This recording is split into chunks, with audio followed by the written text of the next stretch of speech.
Capítulo 9. Mediunidade. Parte 1. Sobremodo interessado no expressivo caso de Marcelo, apresentei a Calderaro no dia seguinte certas questões que fortemente me preocupavam. Os reflexos condicionados não se aplicariam igualmente a diversos fenômenos medianímicos? Não elucidavam as mistificações inconscientes que muita vez perturbam os círculos dos experimentadores encarnados? Alguns estudiosos do espiritismo, devotados e honestos, reconhecendo os escolhos do campo do mediunismo, criaram a hipótese do fantasma anímico do próprio medianeiro, o qual agiria em lugar das entidades desencarnadas. Seria essa teoria adequada ao caso vertente? Sob a evocação de certas imagens, o pensamento do médium não se tornaria sujeito a determinadas associações, interferindo automaticamente no intercâmbio entre os homens da Terra e os habitantes do além? Tais intervenções, em muitos casos, poderiam provocar desequilíbrios intensos, ponderando observações ouvidas nos últimos tempos em vários centros de cultura espiritualista, com referência ao assunto. Inquiria de mim mesmo se o problema oferecia relações com os mesmos princípios de Pavlov. O instrutor ouviu-me, paciente, até ao fim de minhas considerações e respondeu benévolo. A consulta exige meditação mais acurada.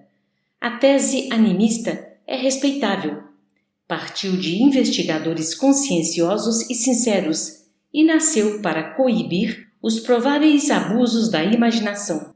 Entretanto, vem sendo usada cruelmente pela maioria dos nossos colaboradores encarnados, que fazem dela um órgão inquisitorial, quando deveriam aproveitá-la como elemento educativo na ação fraterna. Milhares de companheiros fogem ao trabalho, amedrontados, recuam ante os percalços da iniciação mediúnica, porque o animismo se converteu em Cérbero. Afirmações sérias e edificantes, tornadas em opressivo sistema, impedem a passagem dos candidatos ao serviço pela gradação natural do aprendizado e da aplicação. Reclama-se deles precisão absoluta, olvidando-se lições elementares da natureza. Recolhidos ao castelo teórico, inúmeros amigos nossos, em se reunindo para o elevado serviço de intercâmbio com a nossa esfera, não aceitam comumente os servidores que hão de crescer e de aperfeiçoar-se com o tempo e com o esforço. Exigem meros aparelhos de comunicação, como se a luz espiritual se transmitisse da mesma sorte que a luz elétrica por uma lâmpada vulgar. Nenhuma árvore nasce produzindo e qualquer faculdade nobre requer burilamento. A mediunidade tem, pois, sua evolução, seu campo, sua rota. Não é possível laurear o estudante no curso superior sem que ele tenha tido suficiente aplicação nos cursos preparatórios, através de alguns anos de luta, de esforço, de disciplina. Daí, André, nossa legítima preocupação em face da tese animista que pretende enfeixar toda a responsabilidade do trabalho espiritual numa cabeça única, isto é, a do instrumento mediúnico. Precisamos de apelos mais altos que animem os cooperadores incipientes, proporcionando-lhes mais vastos recursos de conhecimento na estrada por eles mesmos perlustrada, a fim de que a espiritualidade santificante penetre os fenômenos e estudos atinentes ao espírito. Fez pequeno intervalo que não ousei interromper, fascinado pela elevação dos conceitos ouvidos, e continuou. Vamos à tua sugestão. Os reflexos condicionados enquadram-se efetivamente no assunto. No entanto, cumpre-nos investigar domínio de mais graves apreciações. Os animais de Pavlov demonstravam capacidade mnemônica, memorizavam fatos por associações mentais espontâneas. Isto quer dizer que mobilizavam matéria sutil, independente do corpo denso, que jogavam com forças mentais em seu aparelhamento de impulsos primitivos. Se as consciências fragmentárias do experimento eram capazes de usar essa energia, provocando a repetição de determinados fenômenos no cosmos celular? Que prodígios não realizará a mente de um ser humano, cedendo não a meros reflexos condicionados, mas a emissões de outra mente em sintonia com a dele? Dentro de tais princípios, é imperioso que o intermediário cresça em valor próprio. Ocorrências extraordinárias e desconhecidas ocupam a vida em todos os recantos, mas a elevação condiciona fervorosa procura. Ninguém receberá as bênçãos da colheita sem o suor da sementeira. Lamentavelmente, porém, a maior parte de nossos amigos parece desconhecerem tais imposições de trabalho e de cooperação. Exigem faculdades completas. O instrumento mediúnico é automaticamente desclassificado se não tem a felicidade de exibir absoluta harmonia com os desencarnados no campo tríplice das forças mentais, perispirituais e fisiológicas. Compreendes a dificuldade? Sim, começava a entender. As elucidações, todavia, eram demasiado fascinantes para que me abalançasse a qualquer apontamento. Guardei por isto a continuação das definições na postura de humilde aprendiz. O assistente percebeu minha íntima atitude e continuou. Buscando o símbolo mais singelo, figuremos o médium como sendo uma ponte a ligar duas esferas, entre as quais se estabeleceu aparente solução de continuidade em virtude da diferenciação da matéria no campo vibratório. Para ser instrumento relativamente exato, é-lhe imprescindível haver aprendido a ceder, e nem todos os artífices da oficina mediúnica realizam, a breve trecho, tal aquisição que reclama devoção à felicidade do próximo, elevada compreensão do bem coletivo, avançado espírito de concurso fraterno e de serena superioridade nos atritos com a opinião alheia. Para conseguir edificação dessa natureza, faz-se mister o refúgio frequente à moradia dos princípios superiores. A mente do servidor há de fixar-se nas zonas mais altas do ser, onde aprenderá o valor das concepções sublimes, renovando-se e quintessenciando-se para constituir elemento padrão dos que lhe seguem a trajetória. O ser humano, para auxiliar o presente, é obrigado a viver no futuro da raça. A vanguarda impõe-lhe a soledade e a incompreensão por vezes dolorosas. Todavia, essa condição representa artigo da lei que nos estatue adquirir para podermos dar. Ninguém pode ensinar caminhos que não haja percorrido. Nasce daí, em se tratando da mediunidade edificante, a necessidade de fixação das energias instrumentais no santuário mais alto da personalidade. Fenômenos não lhes importa a natureza. É forçoso reconhecer que assediam a criatura em toda parte. A ciência legítima é a conquista gradual das forças e operações da natureza, que se mantinham ocultas à nossa acanhada apreensão. E, como somos filhos do Deus revelador, infinito em grandeza, é de esperar tenhamos sempre à frente ilimitados campos de observação, cujas portas se abrirão ao nosso desejo de conhecimento à maneira que gradeçam nossos títulos meritórios. Por isto, André, consideramos que a mediunidade mais estável e mais bela começa entre os seres humanos no império da intuição pura. Moisés desempenhou sua tarefa compelido pelas expressões fenomênicas que o cercavam. Recebe sob incoercível comoção os sublimes princípios do Decálogo, sentindo defrontar-se com figuras e vozes materializadas do plano espiritual. Entretanto, ao mesmo tempo que transmite o não matarás, não parece muito inclinado ao inquebrantável respeito pela vida alheia. Sua doutrina, venerável, embora baseia-se no exclusivismo e no temor. Com Jesus, o aspecto da mediunidade é diferente. Mantém-se o mestre em permanente contato com o Pai, através da própria consciência do próprio coração. Transmite aos seres humanos a revelação divina, vivendo-a em si mesmo. Não reclama justiça nem pede compreensão imediata. Ama as criaturas e serve-as, mantendo-se unido a Deus. Em razão disto, a Boa Nova é mensagem de confiança e de amor universal. Vemos, pois, dois tipos de medianeiros do próprio céu, eminentemente diversos, mostrando qual o padrão desejável. No mediunismo comum, portanto, o colaborador servirá com a matéria mental que lhe é própria, sofrendo-lhe as imprecisões naturais diante da investigação terrestre.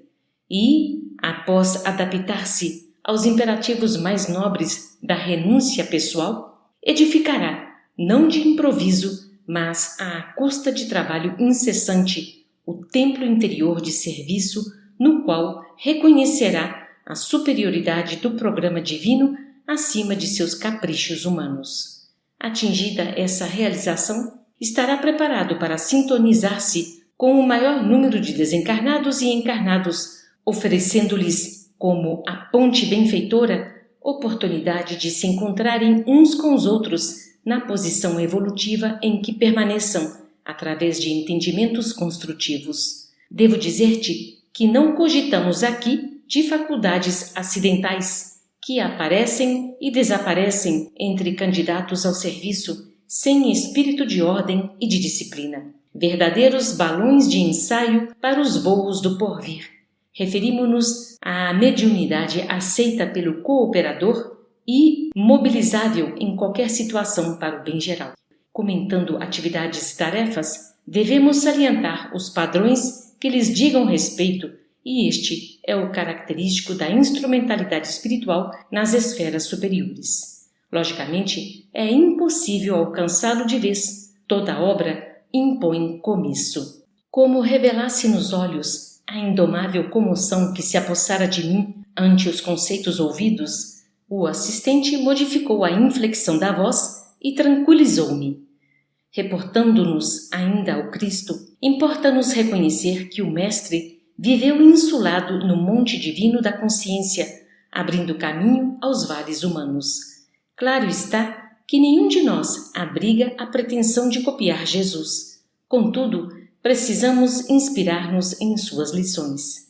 Há milhões de seres humanos, encarnados e desencarnados, de mente fixa na região menos elevada dos impulsos inferiores, absorvidos pelas paixões instintivas, pelos remanescentes do pretérito envilecido, presos aos reflexos condicionados das comoções perturbadoras a que, inermes, se entregaram. Outros tantos mantêm-se jungidos à carne e fora dela, na atividade desordenada, em manifestações afetivas sem rumo, no apego desvairado à forma que passou ou à situação que não mais se justifica. Outros ainda param na posição beata do misticismo religioso exclusivo, sem realizações pessoais no setor da experiência e do mérito, que os integre no quadro da lídima elevação. Subtraído o corpo físico, a situação prossegue quase sempre inalterada para o organismo perispirítico, fruto do trabalho paciente e da longa evolução. Esse organismo, constituído, embora de elementos mais plásticos e sutis, ainda é edifício material de retenção da consciência. Muita gente, no plano da crosta planetária, conjetura que o céu nos revista de túnica angelical, logo que baixado o corpo ao sepulcro. Isto, porém, é grave erro no terreno da expectativa.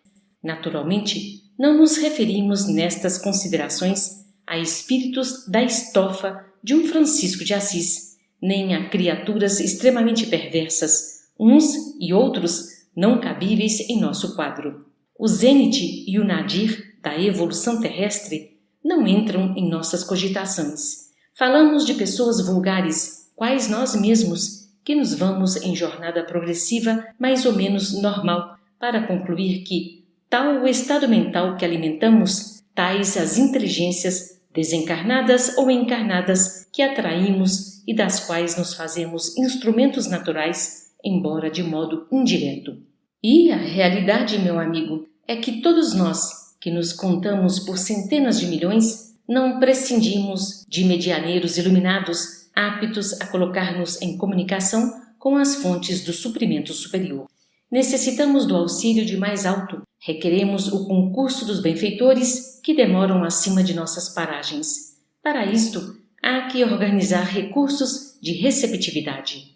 Nossa mente sofre sede de luz, como o organismo terreno tem fome de pão. Amor e sabedoria são substâncias divinas que nos mantêm à vitalidade.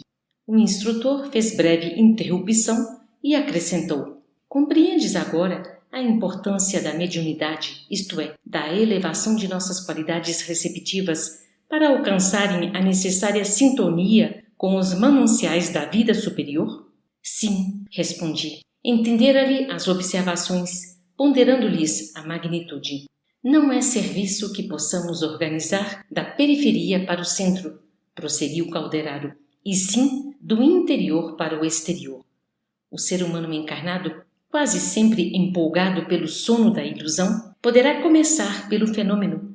À maneira, porém, que desperte as energias mais profundas da consciência, sentirá a necessidade do reajustamento e regressará à causa de modo a aperfeiçoar os efeitos. Obra de construção, de tempo, de paciência. Continuação do capítulo 9, Mediunidade, parte 2. Chegados a essa altura da conversação, o orientador convidou-me ao serviço de assistência à dedicada senhora, médium em processo de formação, que lhe vinha recebendo socorro para prosseguir na tarefa, com a fortaleza e serenidade indispensáveis. Propiciando-me o feliz ensejo, meu gentil interlocutor concluiu: o caso é oportuno. Observarás comigo os obstáculos criados pela tese animista. Marcava o relógio precisamente 20 horas quando penetramos confortável recinto. Várias entidades de nosso plano ali se moviam ao lado de 11 companheiros reunidos em sessão íntima consagrada ao serviço da oração e do desenvolvimento psíquico. Logo à entrada, recebeu-nos atencioso colega, a quem fui apresentado com sincera satisfação. Recebi dele, de início, informações condensadas que anotei contente. Fora igualmente médico, deixara a experiência física antes de concretizar velhos planos de assistência fraternal aos seus inumeráveis doentes pobres. Guardava o júbilo de uma consciência tranquila, zelara o bem geral quanto lhe fora possível. Contudo, entrevendo a probabilidade de algo fazer além-túmulo, recebera a permissão para cooperar naquele reduzido grupo de amigos com o objetivo de efetuar certo plano de socorro aos enfermos desamparados. O intercâmbio com os desencarnados não poderia transformar os homens em anjos de um dia para o outro, mas poderia ajudá-los a ser criaturas melhores. Impossível seria instalar o paraíso na crosta do mundo em algumas semanas. Entretanto, era lícito cooperar no aprimoramento da sociedade terrestre, incentivando-se a prática do bem e a devoção à fraternidade. Para esse fim, ali permanecia interessado em contribuir na proteção aos doentes menos aquinhoados. Acompanhando-lhe os argumentos com admiração, mantive-me silencioso, mas Calderaro indagou, cortês, após inteirar-se das ocorrências. E como vai no desenvolvimento de seus elevados propósitos? Dificilmente, informou o interpelado. Os recursos de comunicação ao meu alcance ainda não são de molde a inspirar confiança à maioria dos companheiros encarnados. A bem dizer, não me interessa comparecer aqui, de nome aureolado, por terminologia clássica, e nem me abalançaria a oferecer teses novas, concorrendo com o mundo médico. Guia-me agora tão somente o sadio desejo de praticar o bem. Entretanto, reticências. Ainda não lhe ouviram os apelos por intermédio de Eulália? Perguntou o meu instrutor. Não, por enquanto não. Sempre a mesma suspeita de animismo, de mistificação inconsciente. Reticências. Ia à palestra a meio, quando o diretor espiritual da casa convidou o colega a experimentar. Chegara um minuto aprazado. poderia acercar-se da médium. Aproximamo-nos do grupo de amigos imersos em profunda concentração, enquanto o novo conhecido se abeirava de uma senhora de porte distinto, certamente ensaiando a transmissão da mensagem que desejava passar à esfera carnal. Calderaro observou-me. Repara o conjunto. Já fiz meus apontamentos. Com exceção de 3 pessoas, os demais, em número de 8, guardam atitude favorável. Todos esses se encontram na posição de médiuns pela passividade que demonstram. Analisa a irmã Eulália e reconhecerás que o estado receptivo mais adiantado lhe pertence. Dos 8 cooperadores prováveis, é a que mais se aproxima do tipo necessário. No entanto, o nosso amigo médico não encontra em sua organização psicofísica elementos afins perfeitos. Nossa colaboradora não se liga a ele através de todos os seus centros perispirituais. Não é capaz de elevar-se à mesma frequência de vibração em que se acha o comunicante. Não possui suficiente espaço interior para comungar-lhe as ideias e conhecimentos. Não lhe absorve o entusiasmo total pela ciência, por ainda não trazer de outras existências, nem haver construído, na experiência atual, as necessárias teclas evolucionárias que só o trabalho sentido e vivido lhe pode conferir. Eulália manifesta, contudo, um grande poder, o da boa vontade criadora, sem o qual é impossível o início da ascensão às zonas mais altas da vida. É a porta mais importante pela qual se entenderá com o médico desencarnado. Este, a seu turno, para realizar o nobre desejo que o anima, vê-se compelido, em face das circunstâncias, a pôr de lado a nomenclatura oficial, a técnica científica, o patrimônio de palavras que lhe é peculiar, as definições novas, a ficha de renome que lhe coroa a memória nos círculos dos conhecidos e dos clientes. Poderá identificar-se com Eulália para a mensagem precisa, usando também, a seu turno, a boa vontade. E, adotando esta forma de comunicação, valer-se-á, acima de tudo, da comunhão mental, reduzindo ao mínimo a influência sobre os centros neuropsíquicos.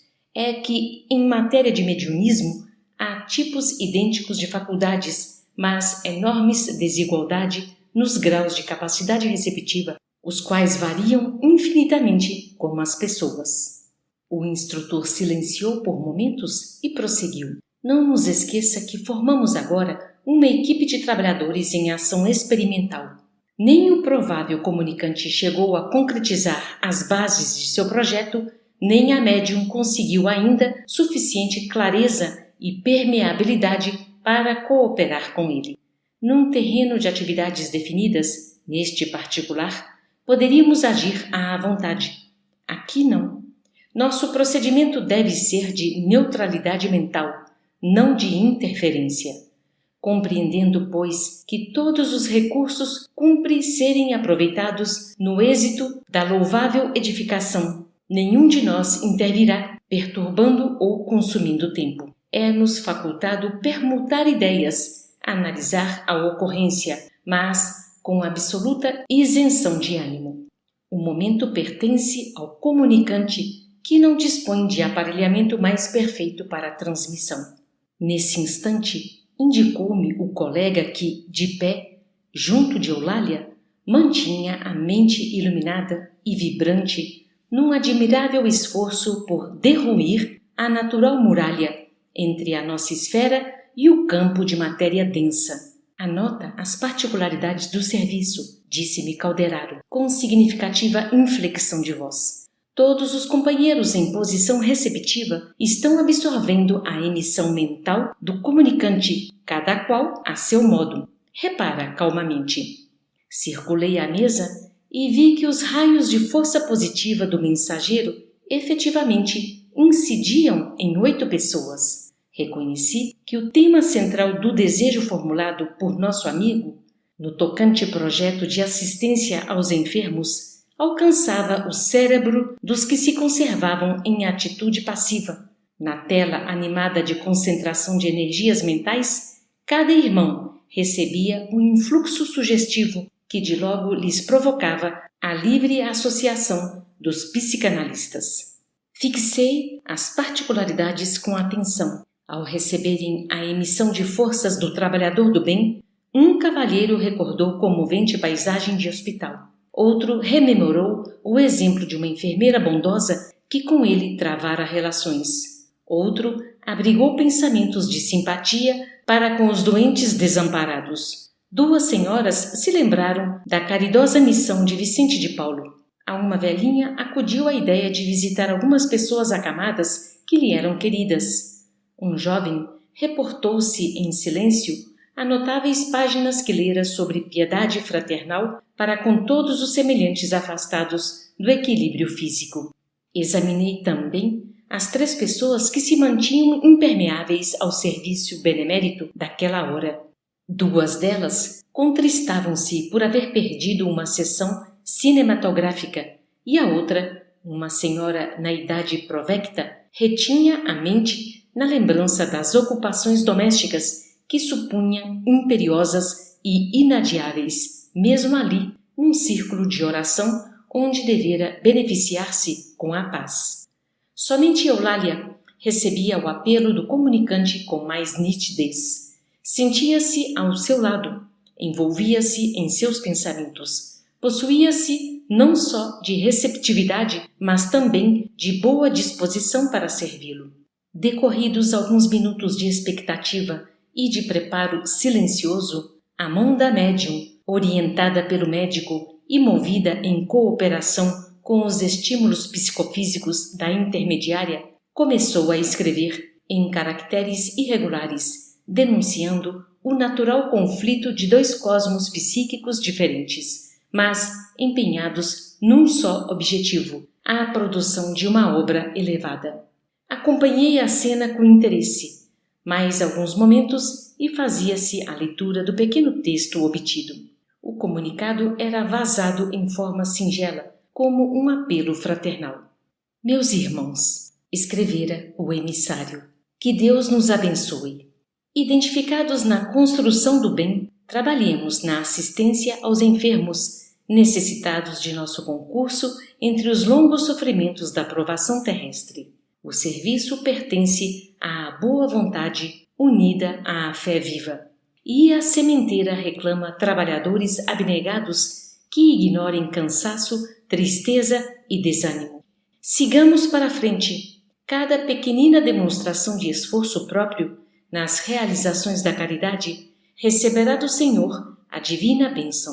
Aprendamos, pois, a socorrer nossos amigos doentes. Através de espessa noite de dor, sofrem e choram, muita vez em pleno abandono. Não vos magoará a contemplação de tal quadro? Lembremo-nos daquele divino médico que passou no mundo fazendo o bem. Dele receberemos a força necessária para progredir. Estará conosco na grande jornada de comiseração pelos que padecem. Fiamos em vós, em vossa dedicação à causa da bondade evangélica. A estrada será talvez difícil e fragosa. Entretanto, o Senhor permanecerá conosco. Prossigamos, intimoratus, e que Ele nos abençoe agora e sempre. O comunicante assinou o nome e daí a alguns minutos encerravam-se os serviços espirituais da noite. O presidente da sessão, seguido pelos demais companheiros, iniciou o estudo e debate da mensagem. Concordou-se em que era edificante na essência, mas não apresentava índices concludentes da identificação individual. Não procedia, possivelmente, do conhecido profissional que a subscrevera. Faltavam-lhe os característicos especiais, pois um médico usaria a nomenclatura adequada e se afastaria da craveira comum. E a tese animista apareceu como tábua de salvação para todos. Transferiu-se a conversação para complicadas referências ao mundo europeu. Falou-se extensamente de Richer e do metapsiquismo internacional. Pierre Janet, Charcot, de Rochat e Aksakoff eram a cada passo trazidos à abalha. O comunicante em nosso plano de ação Dirigiu-se, desapontado, ao meu orientador e comentou: ora essa, jamais desejei despertar semelhante polêmica doméstica. Pretendemos algo diferente. Bastar-nos-ia um pouco de amor pelos enfermos, nada mais. Calderaro sorriu, sem dizer palavra, e, evidenciando preocupação em objetivo mais importante, acercou-se de Eulália, entristecida. A médium ouvia as definições preciosas com irrefreável amargura. Turvara-se-lhe a mente, agora empanada por densos véus de dúvida. A argumentação em curso nublava-lhe o entendimento.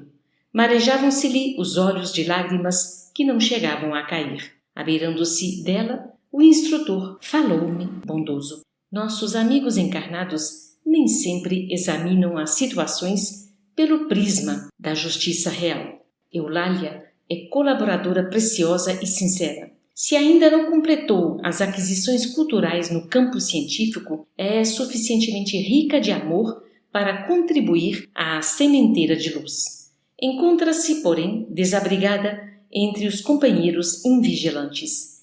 Permanece sozinha e, assediada como está, é suscetível de abater-se. Auxiliemo-la sem detença. A destra do assistente, espalmada sobre a cabeça de nossa respeitável irmã, expendia brilhantes raios que lhe desciam do encéfalo ao tórax, qual fluxo renovador. A médium, que antes parecia torturada, sopitando a custo a natural reação às opiniões que ouvia, voltou à serenidade. Caiu-lhe a máscara de descontentamento, dissipou-se-lhe a tristeza destrutiva. Os centros perispiríticos tornaram à normalidade. A epífise irradiou branda luz. As nuvens de mágoa que se lhe esboçavam na mente esfumaram-se como por encanto. Em suma, amparada pela atuação direta do meu orientador, Eulália sabia dos percalços do trabalho e mergulhava-se gradativamente no ameno clima da compreensão. Restabelecendo-lhe a tranquilidade, o instrutor, em seguida, conservou as mãos apoiadas aos lobos frontais, agindo-lhe sobre as fibras inibidoras. Observei então nova mudança. A mente da médium como que se introvertia, desinteressando-se da conversação em torno e ficando mais atenta ao nosso campo de ação. O contato benéfico do assistente cortava-lhe, de modo imperceptível para ela, o interesse pelas referências sem proveito, convocando-a a mais íntimo intercâmbio conosco. Com ternura paternal, Calderaro, conservando as mãos na mesma postura, inclinou-se-lhe aos ouvidos e falou carinhosamente: Eulália, não desanimes. A fé representa a força que sustenta o espírito na vanguarda do combate pela vitória da luz divina e do amor universal. Nossos amigos não te acusam nem te ferem, tão somente dormem na ilusão e sonham apartados da verdade. Esculpa-os pelas futilidades do momento. Mais tarde, eles despertarão para o esforço de espalhar-se o bem. Investigam com os olhos a superfície das coisas, mas seus ouvidos ainda não escutaram o sublime apelo à redenção. Sigamos para frente. Estaremos contigo na tarefa diária. É necessário amar e perdoar sempre, esquecendo o dia obscuro, a fim de alcançar os milênios luminosos. Não desfaleças. O Eterno Pai te abençoará. Reparei que Eulália não registrava aquelas palavras com os tímpanos de carne.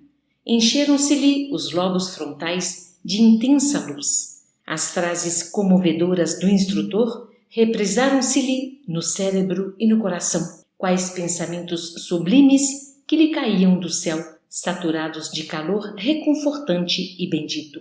Sim, respondia do fundo d'alma a devotada colaboradora, embora os lábios se lhe cerrassem no incompreendido silêncio.